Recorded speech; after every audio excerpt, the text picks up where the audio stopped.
É isso aí, galera. Bem-vindos ao Debate Descentralizado, mais uma vez trazendo notícias para vocês, entrevistando a galera da indústria blockchain desde 2017, o programa mais relevante de cripto do Brasil. No programa de hoje vamos bater um super papo com o Thiago Piassum, ele que é o fundador da Rivol Finance, e agora com muitas novidades para vocês. Thiagão, primeiramente explica para a galera aqui do canal o que é a Rivol Finance, e depois a gente vai entrar um pouquinho no mercado de crédito para você explicar como é que está a situação atual também. Bom, só agradecer também o espaço. Acho que qualquer mercado começa com educação e também comunidade, né? Então, parabéns aí por ter criado a comunidade desde do tempo que isso não era um hype, né? Agora a gente está vivendo acho que um terceiro ciclo de hype, né? Ou quarto, talvez. Então, tu está desde as antigas. Parabéns, cara. Tu não é qualquer pessoa que fala de blockchain, de cripto, que aguenta tanto tempo. A Rivol é uma tese que ela nasceu com o propósito de criar infraestrutura para melhorar a forma que o produto financeiro é feito, né? Quando a gente olha como o produto financeiro é feito, né, tu precisa de uma securitizadora, tu precisa de uma corretora para distribuir, tu precisa de... A gente fez um estudo que em 5 continentes, todos os continentes, se tu vai montar um produto financeiro, tu precisa de mais ou menos 5 empresas envolvidas no processo, tem 2 reguladores. Aí vem a blockchain e diz, bom, vamos transacionar valor de uma forma diferente, vamos empoderar as pessoas de criarem seus veículos de crédito, de equity. A gente consegue fazer isso sem depender do sistema financeiro tradicional. Me apaixonei por esse conceito. Eu era da indústria tradicional, trabalhei no mercado financeiro 7 anos, empreendi, tive minha primeira empresa nesse setor e via que tinha muita ineficiência, e ainda tem, né, cara? Mas eu sempre falo que a tese da Rivol, ela depende do tradicional andar junto, porque ela é uma tese de RWA, né? Então, e RWA, de Real World Assets, a gente focou no crédito privado. Então, a gente criou o conceito de ter uma pool de ativos originados no agro. Então, a gente tokeniza esses ativos, faz uma oferta privada de um mini CRA, um CRA, e a gente consegue acessar investidores qualificados, e dessa forma a gente conseguiu entregar mais resultado e testar todas as hipóteses do nosso protocolo, que tem lá 32 funções, né? Muito legal.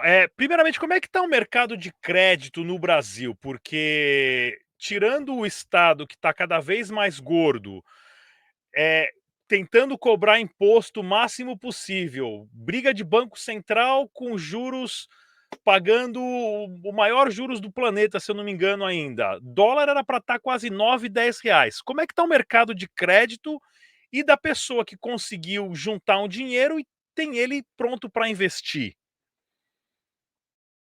Acho que essa tua pergunta, ela pode ser levada de 2 formas. Uma resposta otimista, 3 formas, né? A pessimista e a realista, né? A realista é que o mercado de crédito ele tá sofrendo o processo que foi a desancoragem de inflação, de expectativa, o boom que teve, né, na pandemia, que inflacionou pelo menos o setor do agro, né? Então, essa crise do agro, ela era super previsível, né? Porque um choque de inflação, ele não vem no D0, né? Ele demora alguns semestres para aparecer, e quando o preço da commodity não acompanha o custo da produção, é quebradeira, né? E isso influencia o mercado de crédito. A gente esquece rápido as coisas, né? Mas a gente teve um evento de Americanas, né? Que machucou muito o mercado de crédito no ano passado, segundo semestre de 22, se eu não me engano. Mas a grande verdade é que o Brasil produz o segundo maior juro real do mundo de países normais, né? Excluindo aí Venezuela e Argentina. O único país que produz mais juro real que o Brasil é a Turquia. Todos os movimentos que eu vejo de mercado dos governos entrando nesse ponto para aumento de imposto e de taxação, porque não tem um país que esteja tranquilo com o fiscal, né? E aí é onde tu domina, né? E tu fica feliz porque tu tem razão. Quem é do mundo cripto tem razão em falar isso para todo mundo, que, olha, vai dar problema, os caras imprimem dinheiro a rodo, é tudo artificial, uma hora isso vai estourar. Se isso vai estourar em 5, ou 10, ou 20 anos, ninguém sabe, mas vai, né? É que nem a China, desde 2010, a China vai quebrar. todas as teorias de que a China ia quebrar estão corretas. O problema é que, dependendo de como tu vai fazendo as coisas, demora mais para aparecer os problemas disso, né? E o crédito no Brasil ele está com dificuldade de captação. A gente começou a tese porque a gente observou que nos últimos 10 anos a entrada de dinheiro estrangeiro para o mercado de crédito estava flat, ou seja, não aumentava. E aí, quando tu viu o crescimento do mercado interno, o mercado cresceu muito, né? E cresceu muito porque era muito pequeno, não porque o volume nominal é muito grande. Então, para vocês terem uma noção por que a gente escolheu o agro representa mais ou menos 30% do PIB e ele é 1/3 do tamanho do mercado de crédito de real estate, né? De imobiliário, que representa 10%. E a única coisa que a gente pode falar bem do Brasil é esse setor, porque ele cresce nominalmente lá 6%, comparado com uma média de 3% do mundo. Enquanto que a gente analisa qualquer outro setor do Brasil, é o contrário. O mundo cresce melhor, desenvolvimento cresce melhor, emergente nem se fala, e a gente fica de lado, né? Então, em termos de como que a gente ia atrair o crédito para o mercado brasileiro, para o investidor não residente, blockchain, a solução de tokenizar isso era uma solução de veículo, né? Porque muita gente criou a tokenização para usar o nome de blockchain para criar um hype em si de que era inovador, né? Mas em si não tinha pensado na função lógica do blockchain, que é a capacidade de distribuição global de qualquer coisa, de forma independente. É isso que serve o blockchain, né? Então, se a gente conseguisse, né, se a regulamentação acompanhasse o desejo da tecnologia, porque a tecnologia vem primeiro, a gente poderia criar um canal de financiamento para produtores rurais no Brasil muito mais eficiente, porque não tem dinheiro de recurso governamental, mesmo eles aumentando muito a taxação. O crédito subsidiado do Brasil é uma gota no deserto. Os bancos têm um limite para liberação de crédito, e hoje, se eu te contar que tem produtor que utiliza cartão de crédito, cheque especial para complementar o que falta para a produção, é uma piada, né, de um setor tão bom quanto esse. E se eu te contar ainda que 50% do financiamento desse setor é feito por empresas fora do setor financeiro, tu fica falando, mas que é isso? É isso que é o problema do crédito no Brasil. Quem é que financia o agricultor? É a sementeira que precisa vender a semente para ele, então vai lá e financia ele. Só que a sementeira tem um balanço limitado, só que se ela não financia, ela não vende. Então, limita o crescimento dos input suppliers, né, os vendedores lá, os fertilizantes, as revendas, as cooperativas. Quando ela vai financiar o agricultor para venda de produto ou serviço, e não é o core business dela, ela está se limitando tanto o crescimento dela no setor ou de inovação. E aí o custo é mais caro também, né? Então, a lógica de negócio que a gente foi, muito óbvio. Se 50% do crédito, por exemplo, em Mato Grosso, que produz lá a soja, só para ter ideia, cara, em Mato Grosso, em 2023, 5 bi de dólar foi financiado por o input supplier. 4% foi financiado por governo e 14% por banco comercial. Tu tem noção disso?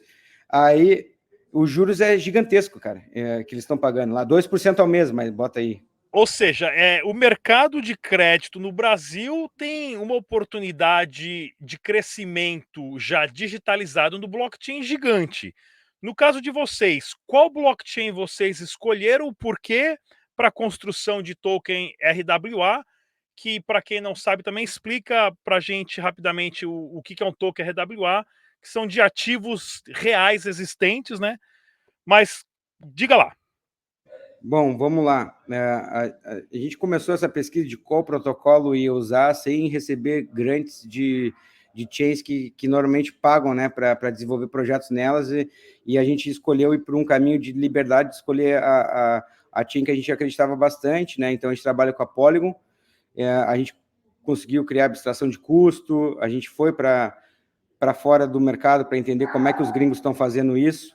Então a gente teve em Zug, a gente teve em Londres. Zug é o Crypto Valley do mundo, né? Então, tem banco digital lá, tem bolsa de ativos digitais, e vários protocolos que, quando a gente fala de RWA, de Real World Assets, qual que é a diferença da cripto pura ou de um token nativo que vende ou um serviço, ou uma infraestrutura, ou uma tecnologia para o econômico fazer sentido, né? O RWA não, o RWA é um token que deriva de uma commodity comum da vida das pessoas, seja imóveis, arte, colecionáveis, música, crédito, né? E aí, qual que é o grande lance do RWA? Quando a gente fala de ativos financeiros, ele entra num conflito regulatório de que qual é a permissão que uma fintech, uma tokenizadora teria para fazer oferta pública de ativos financeiros. É proibido, né? Porque tu precisa ser uma corretora licenciada para fazer isso.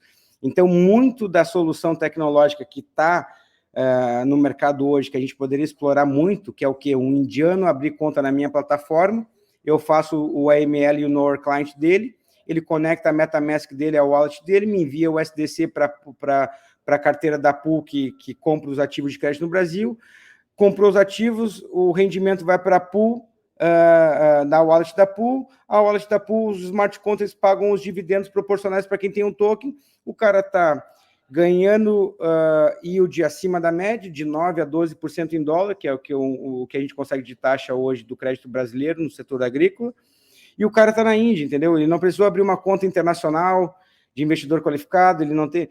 Gente, para um investidor internacional abrir uma conta no Brasil, a burocracia é ridícula, não mudou nada. A única inovação que teve de 1990, para tu entender como é que um investidor coloca dinheiro no Brasil em crédito, ele teria, em 1990, antes de ir no banco, ele tinha que ter um advogado ou um contador, que era o representante fiscal dele. Aí ele, com esse camarada, ele ia no banco para abrir a conta dele, para o banco enviar para a CVM lá o registro desse cara, entendeu? Aí a grande inovação foi que agora o banco já dá o representante legal já tudo junto. Então, em vez de ser 3, só que daí a conta custa 2 pau por mês de manutenção. A maioria dos produtos pequenos não são transacionados de investimento, então os caras na 4373 eles só compram títulos do governo ou ações listadas em bolsa. Então, isso só tem 500 empresas do Brasil listadas na bolsa, mas tem uma porrada de empresa regional precisando de crédito para expandir. E crédito é a mesma coisa, né? Então, a gente escolheu a Polygon e criar um protocolo que basicamente, seguindo a premissa lá, né? Não sei se tu já está familiarizado com o protocolo da Tokenize chamado T-Rex, né? Que o RC20, que é um protocolo de blockchain que eliminou a questão da lavagem de dinheiro, né? Que ele obrigou o conhecimento de quem é o proprietário do token, quem que é o vendedor, isso abriu muito o mercado. É o padrão de tokenização que é utilizado no mercado brasileiro, Leak, Hersh, utilizam muito o RC20.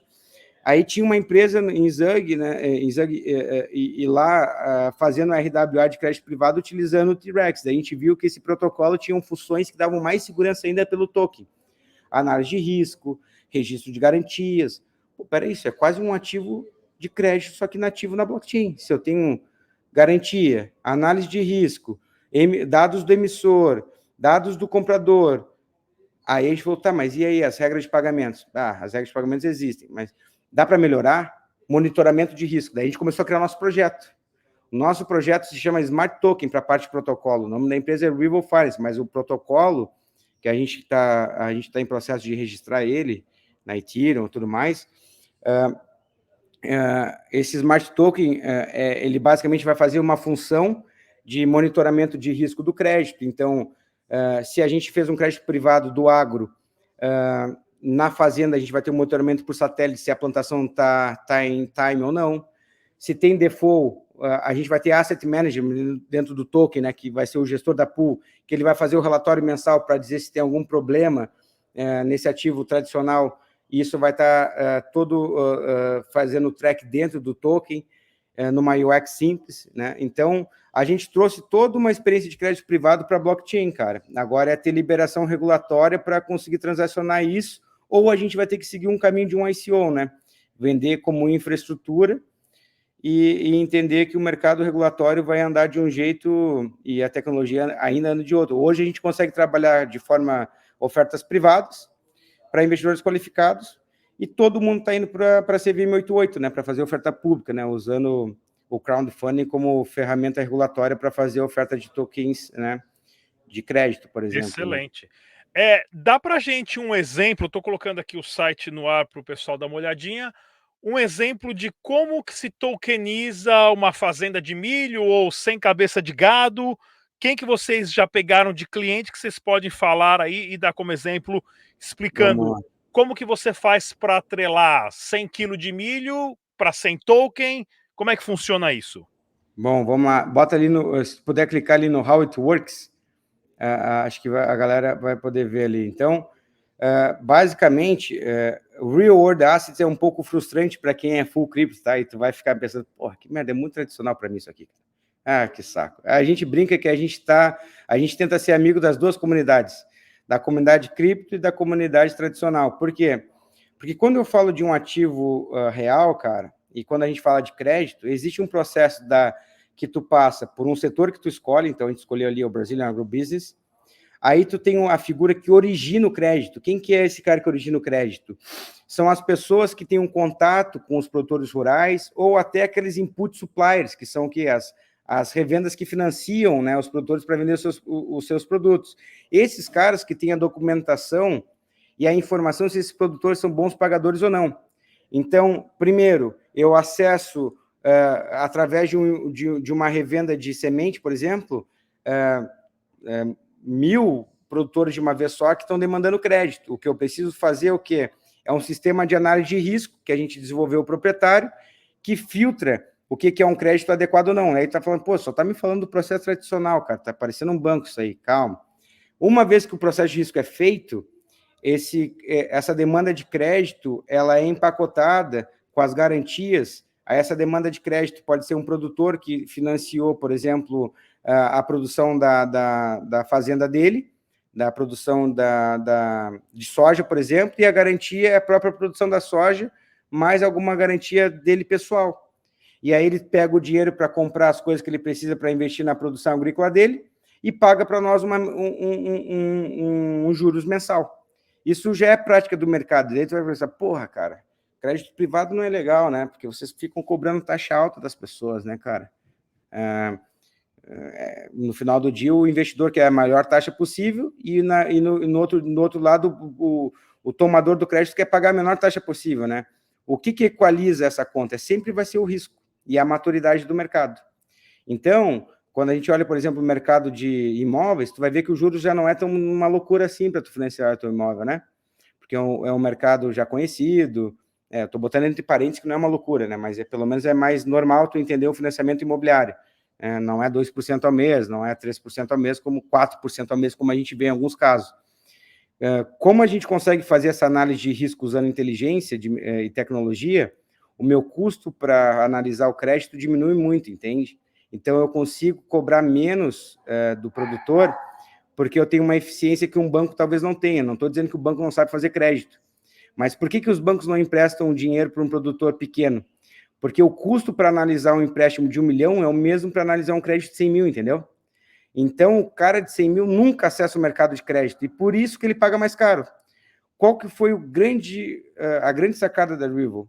Foi montar uma área de estruturação de crédito com pessoas que tinham competência para fazer isso. Então, a gente trouxe lá, hoje o nosso sócio que resolve tudo isso é o Fernando Feijiveres. O cara trabalhou 30 anos no Itaú BBA, fez o turnaround do Vorter, o cara fazia crédito privado na essência. E aí ele se apaixonou com a ideia de disruptar esse mercado. E aí a gente tem, então, um bom produto real que existe e a forma como a gente vai distribuir ele é totalmente inovadora, entendeu? Porque a gente está criando um novo canal. É basicamente isso. Se a gente conseguir, por exemplo, que a nossa pool da Rival seja colocada dentro do Signal Bank na Suíça, que é um banco de cripto, como um fundo listado numa corretora aqui, né? Tu investe num fundo de renda fixa, ou talvez não, mas, cara, a gente vai estar financiando o produtor aqui com uma estrutura de capital, uma estrutura de modelo de negócio infinitamente melhor. Porque para o cara captar dinheiro fora do Brasil, ele tem que ter um advisor, ele tem que ter um banco internacional, ele tem que ter uma... Cara, eu estou falando de empréstimos de 50, 500 mil aqui, entendeu? É disruptivo essa pegada. Ou seja, um suíço que está lá e vende cachorro-quente e quer investir 1.000 francos suíços numa empresa, pode entrar numa bolsa lá e falar, quer saber? Vou investir lá na fazendinha chamada Brasil, tem esses tokens dessa empresa que produz milho e eu consigo monitorar a plantação dos caras via satélite. Vou colocar $100 aqui, $200 ali, e possibilita a qualquer indivíduo do planeta investir em qualquer ativo, em qualquer local do mundo. É basicamente isso, cara. É difícil a gente explicar isso porque a gente tenta deixar mais complexo, porque a gente fica pensando, será que é um professor, será que é um analista de crédito que vai me escutar? Mas no final só tu sabe que, sem tu ter feito esse recorte aí, o pessoal deve estar pensando, pô, não estou entendendo nada que o Thiago está falando, porque ele falou super confuso, mas é exatamente isso que tu falou, esse é o nosso sonho. O dia que isso acontecer, tu vai ser convidado para uma festa nossa, porque de fato as coisas vão ter mudado. E não só do Brasil, cara. Pensa que muito. Eu não sei se tu já teve a experiência de tentar abrir uma conta de investidor na Colômbia para tentar comprar um ativo colombiano ou em outro país. Já, eu moro no exterior desde. Eu saí do Brasil em 96, né? Então eu já fiz esse zigue-zague aí, mas eu sei o quanto difícil, o quanto importante foi para mim abrir a minha primeira conta aqui nos Estados Unidos. Eu abri em 2004. Eu lembro que na época foi no Citibank, foi um desastre. Porque eu estava trabalhando para uma empresa americana, aí falaram, não, só abre a conta aqui, você saca lá no Banco do Brasil. Aí eu abri uma conta no Citibank aqui, cheguei no Brasil, cara, não, você tem que abrir uma conta aqui. Aí eu falei, legal, como é que eu abro uma conta aqui? Tem que ter declaração de imposto de renda. Eu falei, não, mas eu moro lá fora. Como é que eu vou ter declaração de imposto de renda aqui? Ou seja, eu fiquei com o dinheiro parado e preso, mas isso lá em 2004. Hoje, sem dúvida nenhuma, é uma mão na roda, né? E a gente sempre comenta aqui bastante de El Salvador, que é o primeiro título de tesouros de um país que você pode, vamos supor, o plantador de arroz lá do Vietnã, que conseguiu juntar uma graninha, pode comprar um título do Tesouro e emprestar dinheiro para o governo de El Salvador via Bitcoin em questão de minutos, né? Esse cara é muito legal, né? A gente ama ele também, né? Porque ele representa para a indústria uma estrutura governamental que foge um pouco. A gente fala que o Drex vai ajudar muita coisa, mas também eu sei que tem várias preocupações de controle, de monitoramento, de risco de liberdade. Mas sabe de uma coisa, cara? Isso só vai potencializar a própria indústria de independentes, entendeu? Porque quando vir as CBDCs aí, que são as moedas digitais dos bancos centrais, né, para quem está nos ouvindo, muita coisa bacana vai acontecer. Por exemplo, o dinheiro de auxílio para a população mais necessitada vai poder funcionar só para compra de alimentos e remédios, talvez. Aí tu evita que o dinheiro vá para o BET, que é um problema que está acontecendo aqui no Brasil, né? Agora eu não vou entrar eu não vou entrar na lógica libertária de decidir que o governo tem que decidir como que tu gasta o dinheiro, mas eu estou tentando criar uma lógica de eficiência. Por exemplo, a corrupção vai ter mais problema para existir, porque uma vez que tu faz uma licitação pública e aquele dinheiro tem um track e os agentes que estão pegando aquele dinheiro vai ser um pouco mais transparente, eles vão ter que pensar como roubar de uma outra forma.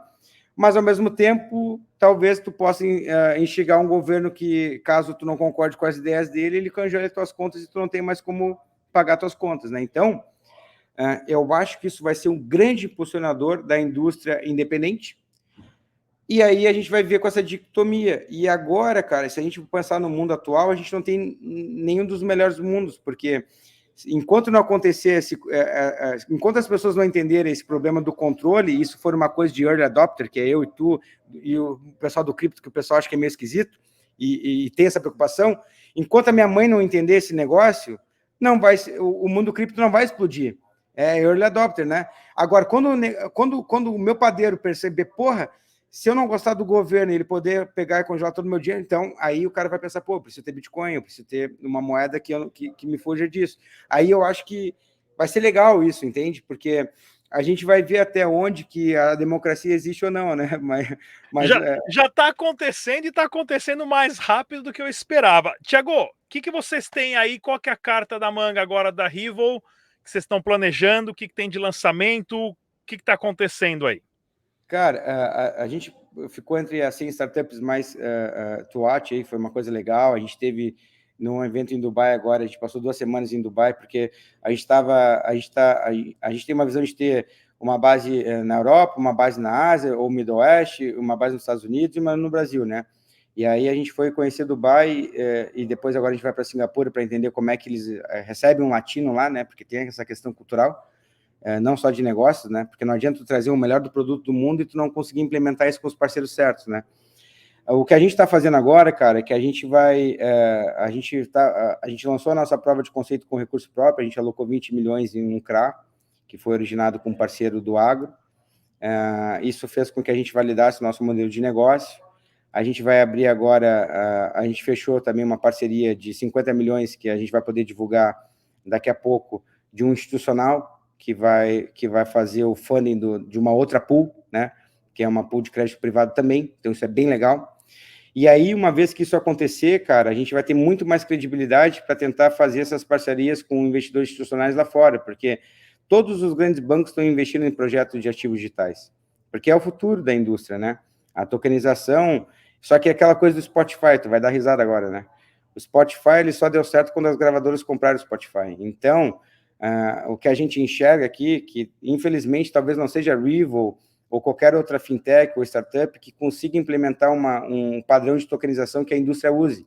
Eu acredito que o que vai acontecer é que os grandes players do mercado que criam o standard, né, sei lá, uma B3 do Brasil, seria um prazer fazer um projeto com a B3, em que a B3, junto com o que a gente já construiu de protocolo, colocasse um selo B3 de estruturação, originação e um agente custodiante como a Lacus receba a custódia do token em vez de eu ter que fazer um CRA, um CRI. Porque quando eu conseguir fazer um token em um player de mercado tradicional que tem credibilidade perante as pessoas e perante todo mundo, que, o que é um mercado tradicional? Por que ele é caro, às vezes? Porque ele... segurança custa caro, né? Então, o agente de custódia, aquele processo todo de validação se as informações do emissor são certas ou não. Então, o que eu acredito? Que quando a B3, por exemplo, ou a própria CVM tiver mais claro o que é o pré-requisito mínimo para tu construir um ativo digital, ter esse player que aceite o token direto, aí os projetos não vão precisar mais tokenizar um ativo de um contrato que já existe, entendeu? E aí, quando todos os mercados tiverem uma concordância, uma vez que eu tenho um ativo, talvez com o selo B3, o selo CVM, talvez esse ativo, por uma questão comercial, a SEC ou o Standard dos Estados Unidos fala, não, esses ativos a gente permite que tu, investidor residente americano, compre. Esse token eu permito. Porque o que esses caras do mercado tradicional não vão permitir é que a gente tire deles a confecção e a transação de produtos financeiros, cara, porque daí, isso é uma maluquice se tu parar para pensar o que a gente está fazendo. A gente praticamente está dizendo assim, não preciso de corretora, não preciso de securitizadora, e é isso aí. Eu preciso só garantir o risco para o cliente e um modelo de negócio sustentável. Não, peraí, vamos por partes, né? E daí eu faço analogia sempre do Spotify por causa disso, né? Porque o Spotify tinha disruptado e organizado o mercado, que teve o Libertário Malucão, que ninguém vai pagar por... Né? O filme do Spotify é muito legal, né? Porque são as dicotomias da cultura e da crença de um modelo de sociedade com as suas razões, que é o cara que falava que podia fazer a pirataria, né? O Pirata Bay lá, e a música tinha que ser livre. E aí viu um cara e falou, peraí, esse cara tá certo, uma música não precisa ser do jeito que é, só que peraí, tem uma lógica por trás de negócio aí, os músicos precisam ter receita dessa visualização, ele criou um modelo de negócio. Aí, quando ele criou esse modelo de negócio, ele acabou com o modelo de negócio de quem já comandava o mercado. E até quem comandava o mercado não ter decidido que esse era o novo padrão, não tinha rodado, entendeu? Então, o mercado de tokenização de ativos reais, eu acredito que, infelizmente, é um pouco isso. Quando o Itaú, quando esses bancos virarem a chavezinha e falar, tem um jeito de fazer um ativo de crédito, de equity, ou uma moeda diretamente por uma pessoa, mas tem que usar essa estrutura aqui. Essa estrutura, eu garanto que não é um NFT do macaco que vai virar pó. E aí eles estão participando do novo mercado e a gente vai ver para onde que isso vai, entendeu? Sem dúvida nenhuma, a guerra dos blockchains e a tokenização de tudo que você possa imaginar do que é valor está em pleno andamento. Galera, mais informação de tudo que está acontecendo, dê uma olhadinha no nosso portal de notícias bitcoinblock.com.br com as principais notícias da indústria blockchain do Brasil e do mundo. Tiagão, queria agradecer mais uma vez a sua presença, já deixo o convite para voltar aqui quando tiver mais novidade. A gente se vê na próxima, pessoal. Tchau! Um abraço. Tchau, tchau.